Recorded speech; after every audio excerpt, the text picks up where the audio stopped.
Salamat po sa iyong karunungan na ibinibigay sa amin.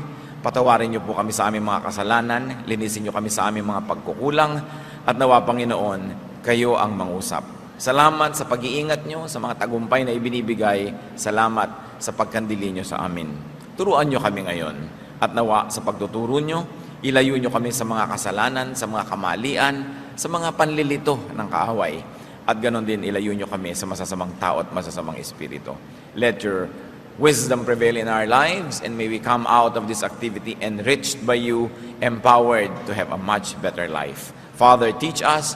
In the name of Jesus, your Son, our Lord, we pray. 8 proverb no-nos on work and money matter. No, number 1, do not deny rewards to those who deserve them. Isang uri ng kabanalan na hindi natin ipagkait ang mabubuting bagay, gantimpala at kagandahang loob sa mga karapat-dapat na tumanggap nito. Proverbs 3:27, do not withhold good from those who deserve it when it is in your power to act. Kung kaya rin lang natin, abot kaya natin, ay huwag na nating tatagalan pa, huwag na nating pinahahaba pa ang paghihintay ng mga taong dapat ay tumanggap sa atin ng kabayaran o kaya ay gantimpala. Luke 10:7, for the worker deserves his wages. So unang-una na dapat na mag-isip-isip nito ay yung mga nagpapasahod, nagpapasweldo, yung may mga empleyado. Na huwag nang i-delay pa, kung pwedeng ibigay na, kailangan na ngayon, ibigay na. Huwag nang tagalan pa. At ibigay yung tamang amount, sa tamang panahon, because the laborer deserves his wages. In Romans 13:8, let no debt remain outstanding. Kung sa gayon, hindi lang mga utang na pinansyal, hindi lang mga babayarin sa pananalapi, kundi pati ang pagbabayad at panunukli sa utang na loob. So that we return love for love. We give back to those who give to us. We smile back to those who smile at us. Sabi, dapat wala kang utang. Dapat lagi ka nagbabayad. So ang ginagawang mabuti sa iyo, lagi mong susuklian at susuklian agad-agad, huwag nag-ipaghintay pa. Do not delay the dispensation of good things. Kuminsan, madali nating malimutan na hindi lang yan tungkol sa pera at pagbabayad ng mga utang, kundi paggawa ng mabuti sa ating mga mahal sa buhay. Kuminsan, meron kang intensyon na i-blow out naman ng iyong asawa, ipasyal naman ng iyong mga anak, o kaya ay pakainin naman yung mga taong may mga nagagawang mabuti sa iyo, pero hanggang gano'n na lang, hanggang plano na lang. One good act is better than 1,000 good intentions. Hindi mo pwedeng sabihin sa isang taong namatay na balak pa naman sana kitang dalawin next month at dala ng prutas. Namatay na eh. Hindi mo pwedeng sabihin sa isang tao na lumayo na ang loob sa iyo, na balak sana kitang ipasyal, mahalin, balak kitang isipin at pag-isipan lagi, pero lumayo na yung loob, hindi mo na maibalik, nahuli. Sabi nga ng mga matatanda, aanhin pa daw ang damo kung patay na ang kabayo. Kaya kung meron tayong mabuting magagawa, mabuting binabalak gawin, gawin na. Una, hindi tayo nakakatiyak na pag ginawa natin yon ay welcome pa doon sa tatanggap yung ibibigay natin. Hindi rin natin alam kung siya'y malusog pa o buhay pa o gising pa, kumpleto pa ang pag-iisip sa panahon na gusto nating ibigay. At hindi rin natin alam kung sa panahon na gusto nating ibigay yon, tayo'y malakas pa o buhay pa. Dapat ibigay na natin agad ang mga dapat ibigay. Proverbs 3:28, do not say to your neighbor, come back later, I'll give it tomorrow, when you now have it with you. Nanghihiram, humihingi, nagpapatulong ang tao, pwede mo nang ibigay, papatagalin mo pa. Kung minsan merong nanghihiram sa'yo ng pera, pero sige, next week gagawa ako ng paraan, pero kaya mo na ngayon. Pero ayaw mo namang magmukhang dali-dali kang nagkapera dahil baka kaabusuhin. Pwede mo naman sabihin, alam mo, ang tagal-tagal kong inipon-ipon ito, o eto ngayon, na sabi mo rin na hindi naman ganun kadaling maglabas sa'yo ng pera para hindi ka abusuhin, pero hindi mo naman tinagalan pa ang pwede mong ibigay na. Kindness delayed is kindness denied. No? Bakit naman gusto natin at sinasabi sa Biblia na ibigay mo na yung dapat ibigay, huwag mo nang tagalan? Una, dahil mahal ng Diyos yung mga nangangailangan na dapat nating tulungan. Pero huwag nating kakalimutan na ipinagagawa sa atin yon dahil mahal din tayo ng Diyos. Dahil alam ng Diyos na una, lahat ng ginagawa nating mabuti ay aani din tayo. So bakit mo tatagalan ng pagtatanim? Di tumagal din yung pag-aani. Na-delay din yon. At alam din ng Diyos na kung meron tayong mabuting kalooban at ninanais gawin na mabuti, pag hindi natin nagawa at hindi na tayo nagkaroon ng pagkakataong gawin yon, maaari tayong pahirapan ng ating budhi. Feelings of guilt will haunt you, you will feel bad, and it is not good for you and for your health. Kaya sa Proverbs, makikita natin lahat yung kabutihan na yan. Hindi lang pang ibabaw ng mga kabutihan, hindi lang yung mga instant results, kundi may malalalim na counterpart yan in the spiritual world na kahit hindi natin nauunawa ngayon, sundin na lang. Hindi magiging Proverbs ang Proverbs kung yan ay hindi napatunayan ng maraming saling lahi at ng mahabang panahon ng pagsunod at pagsuway na tama nga yan. So sundin natin dahil nauunawaan, at kung hindi nauunawaan, sundin pa rin. Kesa naman ang ating pairalin sa ating buhay ay kamangmangan, katigasan ng ulo, sapagkat yang nakasulat dyan ay napatunayan na totoo at epektibo. At huwag ding mambitin. Merong mga anak, dadalaw sa mga magulang nila sa probinsya. Bibigyan naman, aabutan naman pala ng pera. Pero kung kailan aalis na at pabalik na sa Manila. Samantalang iisip-isip yung matatanda, ano kaya ang bibiling kong ulam? Ano kaya ang ipapakain ko sa mga ito? Magkano kaya ang ibibigay sa akin? Uubusin ko kaya itong nalalabi kong savings dito? Paano kung konti lang ang ibigay? Paano na ako bibili ng gamot ko? Etc. etc. Meron din naman kuminsan, pupunta ka sa isang, inimbita ka ng isang church, sa isang kelayo-layong lugar, isang linggo ka doon at kung ano-ano. Mabuti ng mabuti kung yung speaker ay may baon, pero kung kailan aalis ka na at sasakay ka na doon sa bus at saka palang ibibigay sa iyo yung love gift, so hindi ka malang nakabili ng kahit na maruya na pang uwi sa pamilya mo dahil kahuli-hulihang sandali na ibinigay. Dapat kung may ibibigay kayo, ibigay nyo na agad. Para yung pinagbigyan nyo makapagplano kung paano siya gagastos, kung paano ba siya magtitipid. Huwag nang tagalan. Do not keep people in suspense. It's a very important practical wisdom that godly people should never forget. Another Proverbs no-no, do not be lazy. Kailangan pa ba naman pag-usapan yan? Pero sabi nga ng marami, ang paalala daw ay gamot sa taong nakalilimot. Kuminsan pinag-uusapan natin, ba't kaya mahirap ang ating mga mamamayan? Mayaman ng Pilipinas, mahirap ang maraming Pilipino. Totoo rin naman kasi maraming taong tamad. Wala nang inisip kundi ubusin ang oras sa pagsasaya, sa pagtulog, sa pagpapahinga, sa pag-inom, sa pagchichismisan, sa paglilibang-libang, pero walang ginagawa na productive effort. Proverbs 20:13, do not love sleep or you will grow poor. Stay awake and you will have food to spare. Natutulog ang tao para magkaroon ng lakas para makapaghanap buhay. Hindi siya natutulog para lang matulog ng matulog at hindi nabubuhay ang tao para itulog lang ang buhay. And very importantly, do not associate with lazy people. Do not reward laziness. Kung minsan may mga kapatid ka na productive, merong mga tamad, pero yung tamad, yun pa ang palahingi, yun pa ang palaasa, yun ang maraming iniisip na gastahan.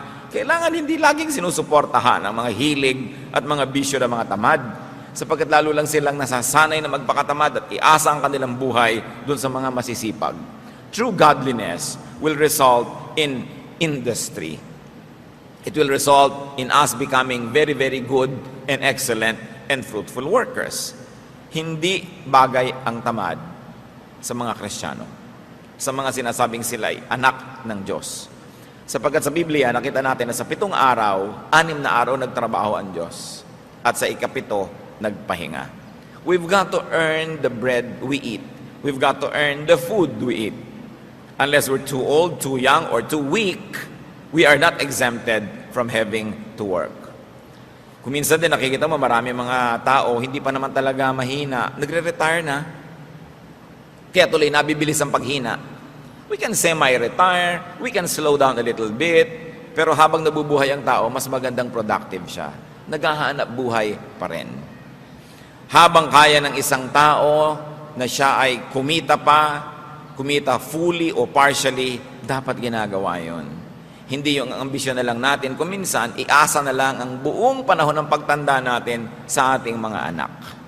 Bagamat mabuti, mainam, dapat na ang mga anak ay maging supportive sa mga parents. Mabuti rin na ang mga magulang, habang kaya natin, huwag muna tayong umasa. No? Kasi kung minsan, Yung mga anak din naman natin, hindi naman pag-abot-abot ang kinikita nila, pagkatapos mag-aasawa pa sila, magpupundar, magsisimula sa buhay, nakagagapos sila. Minsan hindi na sila makaangat-angat, hindi na sila maka-take off sa dami ng daladala ng mga umaasa sa kanila. Ngayon, mainam lang umasa kung tayo sobrang tanda na nga, o sobrang bata pa lang, o sobrang mahina ang katawan natin dahil tayo may karamdaman. But we should always be productive. At ang tao talaga, pati yung mga brain cells niya, nare-refresh, nare-renew, kung siya lagi nagtatrabaho at na-challenge mag-isip, hindi yung inaagad natin at dinadalian ang sobrang pagpapahinga sapagkat yan ay hindi rin nakakabuti sa ating sariling kalusugan. Do not be lazy. And another Proverbs no-no is do not cheat in business. Proverbs 20:23, the Lord detests differing weights and dishonest scales do not please Him. Nakita po natin kung gaano kadetalyado ang Diyos, kung gaano kadetalyado maging ang Biblia, pati yung mga madadayang timbangan, kinamumuhian daw yan ng Diyos. So kung tayo ay nagtitinda, hindi dapat madaya ang mga timbangan. Hindi tayo dapat nandadaya in terms of quantity, in terms of quality, and sometimes in terms of schedules. Meron kang kontrata, dapat mag-deliver ka ng ganong bagay, tapos hindi mo naman sinisikap na ma-deliver at puro ang ino-offer natin excuses. This is not godliness in action. Ang salita ng isang Christian businessman ay isang kontrata na. At liban na lang tayo hinadlangan ng kalusugan, ng mga forces of nature, o mga bagay na lampas sa ating kakayanan, dapat pinaninindigan ang ating mga pananagutan. That we do not cheat in business. That people get what they pay for. Hindi yung dinadaya yung quality, yung quantity, at kung sari-saring mga pagtitipid. Kung minsan, nakakalungkot yan, bibili ka ng bahay na hulugan, ginawa ngang affordable, pero sobrang namang rupok. Maganda lang dahil may pintura, maganda lang yung itsura, pero konting hangin, konting bagyo, konting uga, giba-giba na yung bahay. How can contractors do this to people whose lifetime savings are going into this dream of owning a home or a house? Kailangan people get what they pay for. Marami mga kontraktor, ganun. Puro kadayaan. Dinadaya ang timpla ng semento, dinadaya yung size ng bakal, dinadaya yung kapal ng mga yero. Ang binabayad naman ng kanilang kliyente, tama. Hindi yan ginagawa ng mga Kristiyano. Again, bakit? Sapagkat ang itinatanim ay inaani.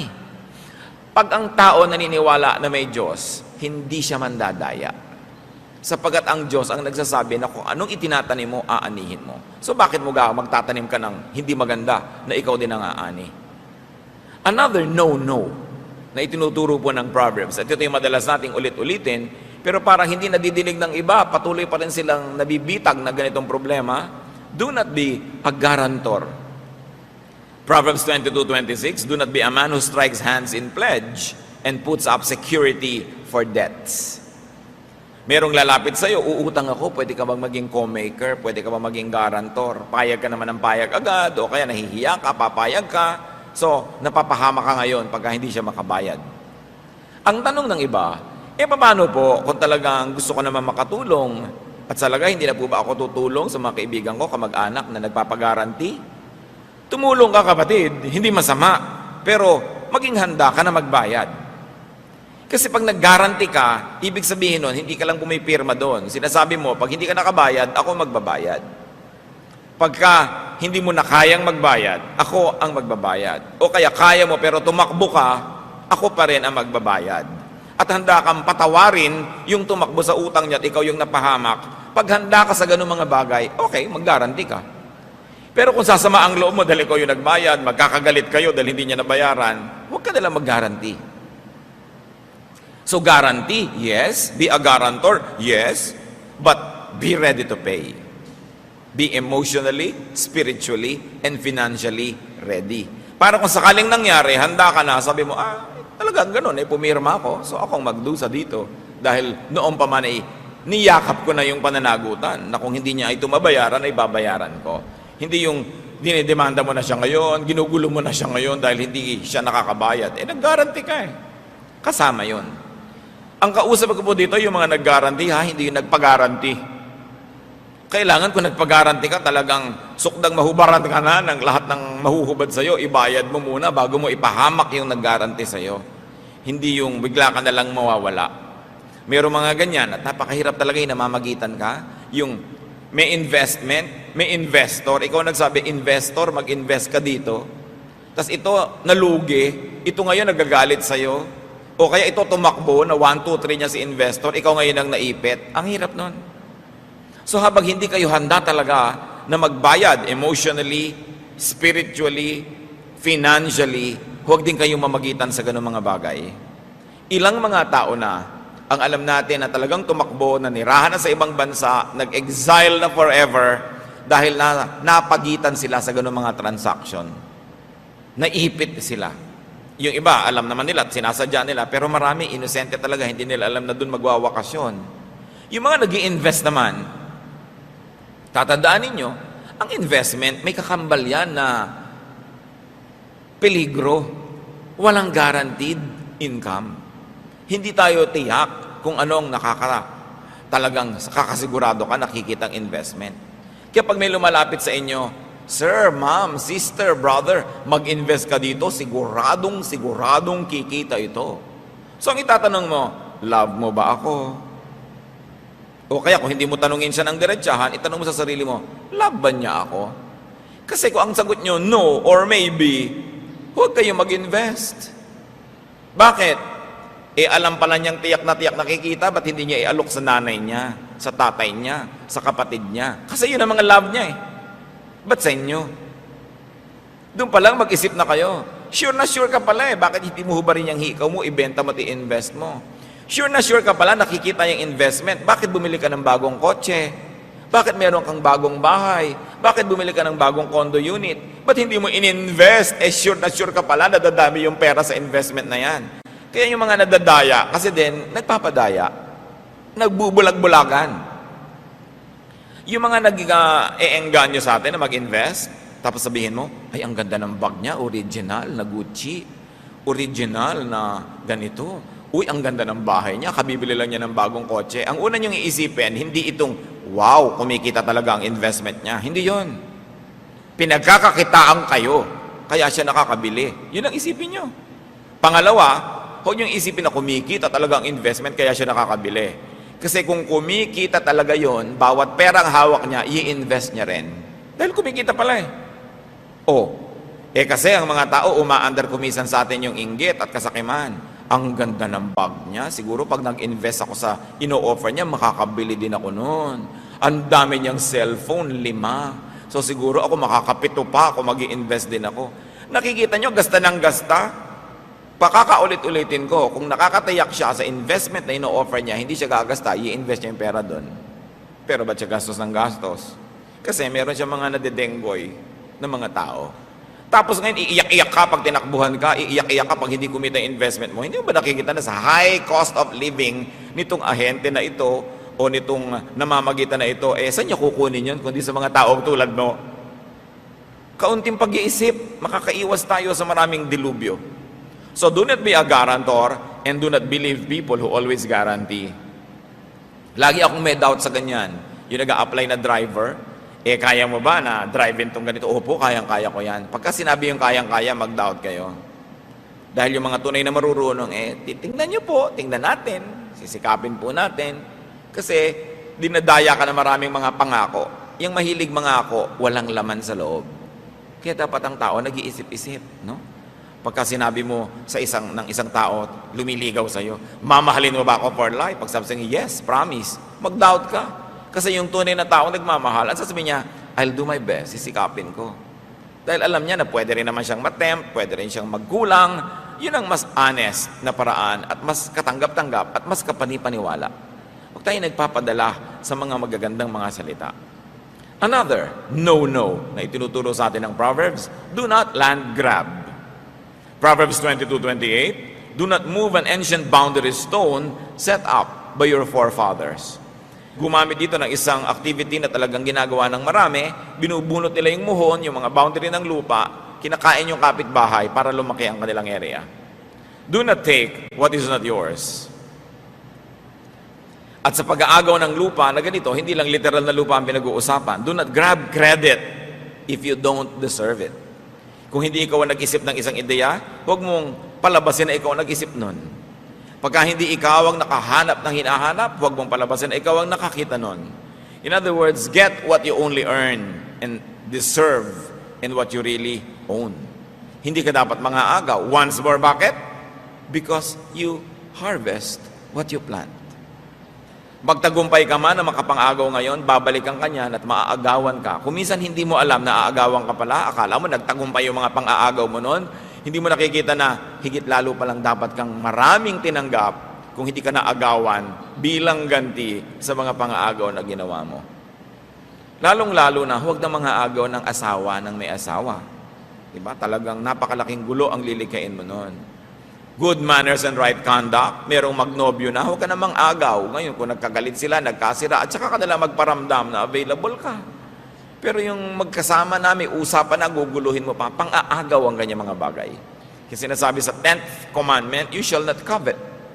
You shall not covet anything that belongs to your neighbor.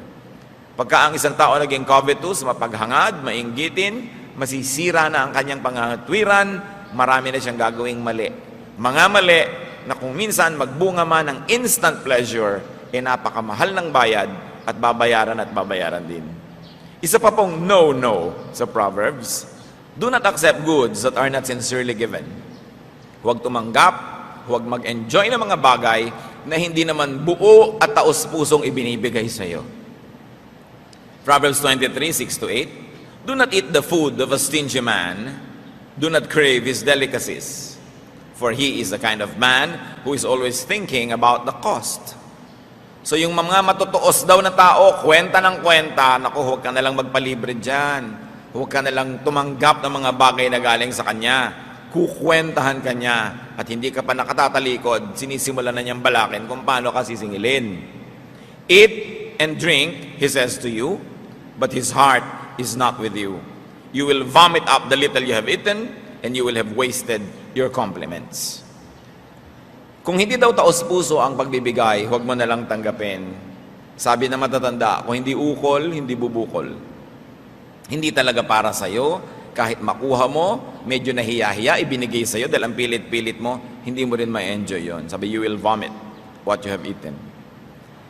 Mahirap kumisang maunawaan ang kahulugan ng mga salitang ito.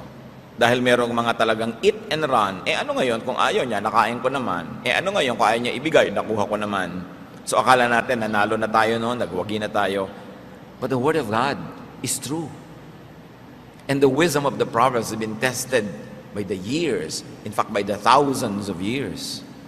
So kung akala natin, nananalo tayo at meron tayong kabig, kahit na hindi gustong ibigay sa atin yung ating tinatanggap, hindi yun totoo. Do not take what is not given from the heart. Even affection, even gifts.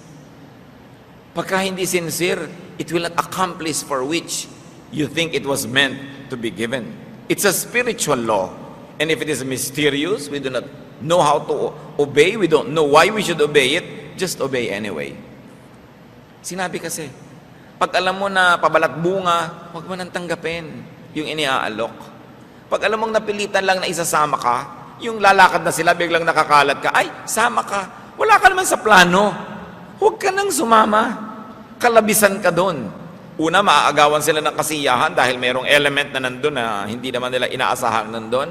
At ikaw man, hindi ka naman lubusang masisiyahan dahil alam mong hindi ka talaga kasali. Half given. Maraming ganyan. Kahit yung mga sexual favors na kinukuha through sexual harassment, yung gusto-gusto mo ang isang tao, empleyado mo siya o may kapangyarihan ka, tapos pipilitin mo siya, hinug sa pilit. Kaya mapait daw yan, sabi ng mga matatanda. Huwag na lang, pagka hindi talagang suko at ibinibigay ng lubos, ano man yon, huwag mong ipilit. Huwag ka nagnanakaw ng halik. Diba? Kung hindi ka naman talaga hinahalikan, huwag ka magnakaw ng halik, kamumuhian ka lang. Makakainisan ka, maitutulak ka pa.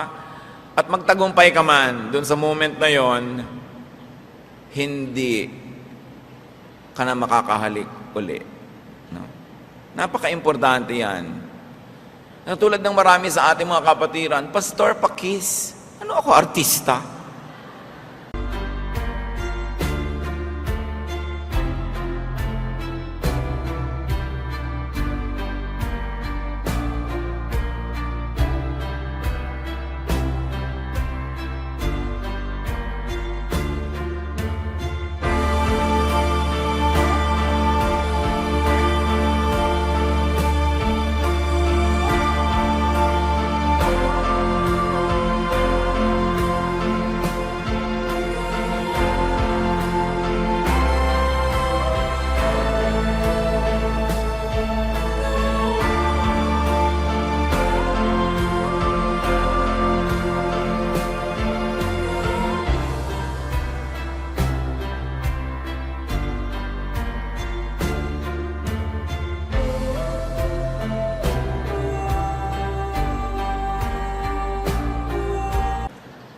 Nakikita kasi nila, may kinikisan ako, mga pinsan ko yun, mga kamag-anak ko, mga kaibigan ko matatalik. Ngayon, kung hindi tayo ganon, huwag na kayo magpakis.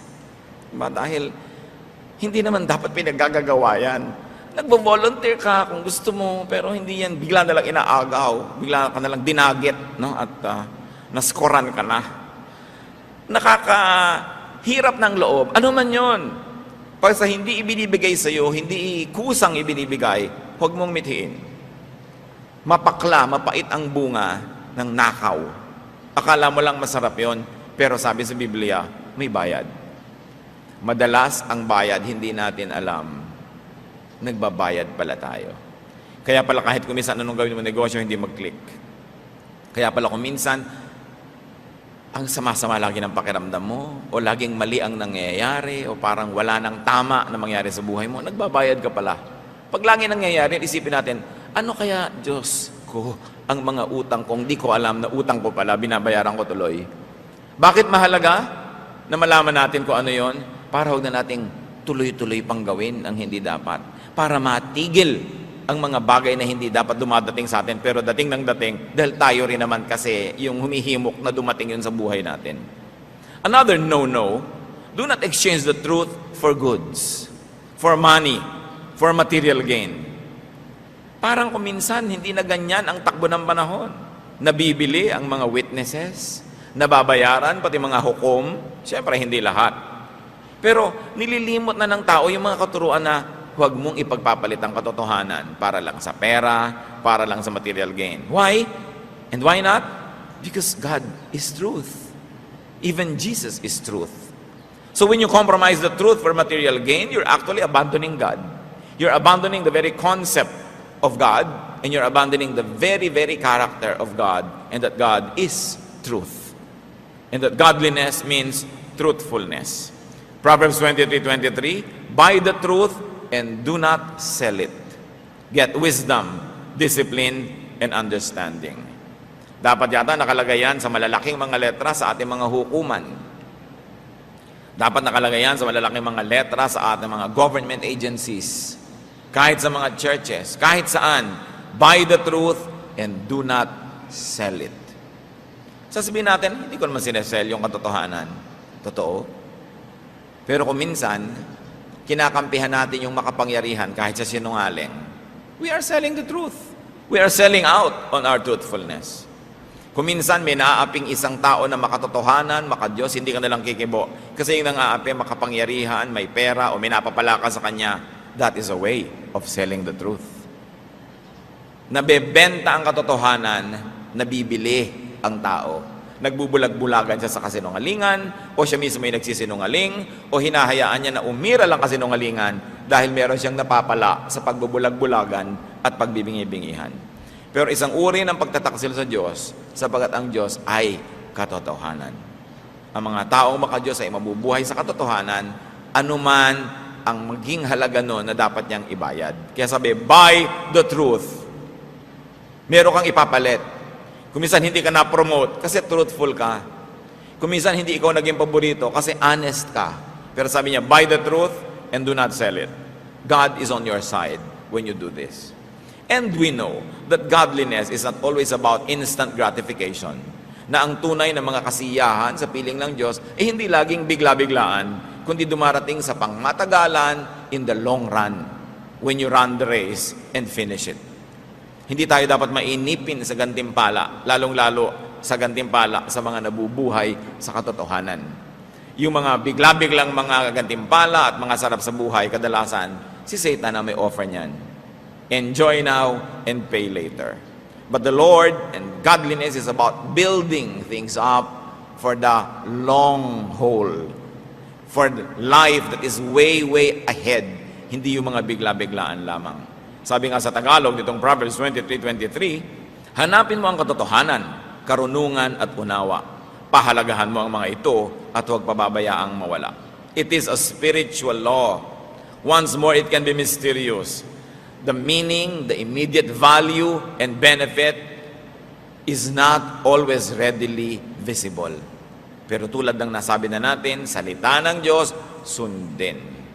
Whether or not we agree, whether or not we understand. Marami pa pong sinasabing no, no, no sa Proverbs, pero huli sa pag-aaralan natin ngayon, do not enjoy now and pay later. Do not gaze at wine when it is red, when it sparkles in the cup, when it goes down smoothly. In the end, it bites like a snake and poisons like a viper. Your eyes will see strange sights, and your mind imagine confusing things. You will be like one sleeping on the high seas, lying on the top of the rigging. They hit me, you will say, but I am not hurt. They bit me, but I don't feel it. When will I wake up so I can find another drink? Huwag daw mabuhay sa paglalasing.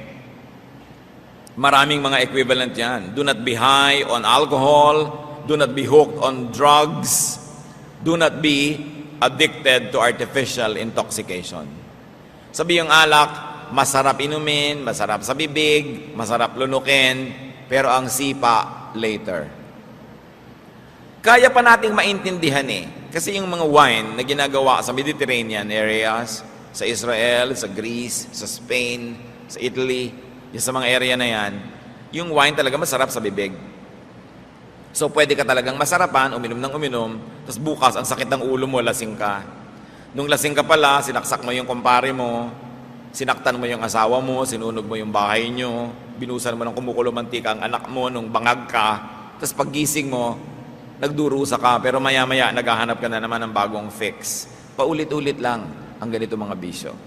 Pero tulad ng nabanggit, mas madaling maintindihan yung umiinom ng masarap, tapos nakakalasing pala at masakit ang ulo mo later. Pero yung mga iniinom ng marami nating kababayan, hindi nga masarap Ang pait. Kailangan pa ng chaser. Diba? Kailangan pa ng pulutan para medyo malimutan mo yung guhit sa iyong lalamunan. Kaya pag may mga tagayan, ikaw, ay nakainom na ako. Ikaw naman, nagtutulak-tulakan actually kung sinong iinom. Pero bakit nag-uumpok-umpukan para mag-inuman? What the verse is saying is, do not exchange a morning after headache for a besotted sleep. Huwag ipagpalit, no? Sa konting sarap sa pag-inom, yung bukas may headache ka, may problema ka pala, meron ka palang gagawin na hindi mo nagawa, meron ka palang hindi mo dapat gawin na siya mo namang nagawa. Do not let the devil take tomorrow just so to have a good time tonight. Do not sacrifice long-term for short-term pleasure. And do not rest now and then work later, because you did do your work at the time that you should be doing it. Plant first. Do the right thing first so that you will harvest at the right time. Isa yan sa mga dapat nating laging tandaan. Lalo sa ating kultura. Lagi na lang nagiinuman ng mga tao. Bakit naman yung mga tunay na lalaki, hindi na makapagkita-kita ng hindi nalalasing? At hindi naman titigil uminom hanggang hindi lasing. Sana uminom lang ng kote tapos tumigil na. Pero hindi, talagang 8 cases ng beer. Talagang hindi sila titigil hanggang hindi mga lango. Talagang hindi titigil hanggang hindi sila nag-aaway. Ang dami-dami naman magkakasundo nung nagsisimulang inuman, tapos mamaya nagsasaksakan na pala. Paano? Weak characters lean on strong drink. Yung mga duwag, hindi makapagsalita kundi lasing. Yung mga mahihina ang loob, hindi makapagtapat kung hindi lasing. Kailangan pa nilang lasingin ang mga sarili nila, tapos tatawagin nila yung sarili ang tunay na lalaki. Kailangan mong malasing para ka tumapang. Anong tunay doon? Kailangan nating i-review yan, kasi tuwing na lang may fiesta, tuwing na lamang may birthday, tuwing na lamang may okasyon, lagi nilang hindi nawawala ng pasyente sa ospital pagkatapos, kasi may nagsaksakan ng basag na bote, may nag-away, at tuwing may naglalasing na mama, may ninenervyos na ginang. May ninenervyos sa mga anak sapagkat ang kanilang papa-papa na ang bait-bait pag nalalasing nagiging halimaw. So bakit kailangan gawin ang mga bagay na ito? Paulit-ulit na lang. Tingnan ninyo, generation to generation to generation, yung mga tatay na mangiinom, nagkakaroon ng mga anak na mangiinom, nagkakaroon ng mga apong mangiinom, na usually pare-pareho naman silang nakalugmok sa kahirapan, pare-pareho mga lubog sa utang, pare-parehong walang maging bunga ang buhay, hindi pa rin natuto na dapat baguhin ang paraan ng pamumuhay. Kailangang tigilan ang ganito mga bisyo. So work, business, money matters are very important elements of life. Kaya nasa Proverbs, kaya nasa Biblia. The Bible, and now very especially the Proverbs, teach us on work ethics. Teach us on the way to a good life. They teach us values concerning money, business ethics, work ethics. Because spirituality should also be concerned about the here and now, about concrete realities. So we should learn from the Proverbs. Ama namin, salamat sapagkat marami kayong mga itinuturo. Yung iba, alam na namin, kaya lang kailangan laging sariwain dahil nalilimutan din naman kahit alam. At yung mga iba, hindi masyadong madaling maintindihan. Turuan mo kami, Panginoong, unay unawain ang iyong mga pinagbabawal na ito. At makita namin yung karunungan mo kung ba't ito'y ayaw mong gawin namin sa buhay.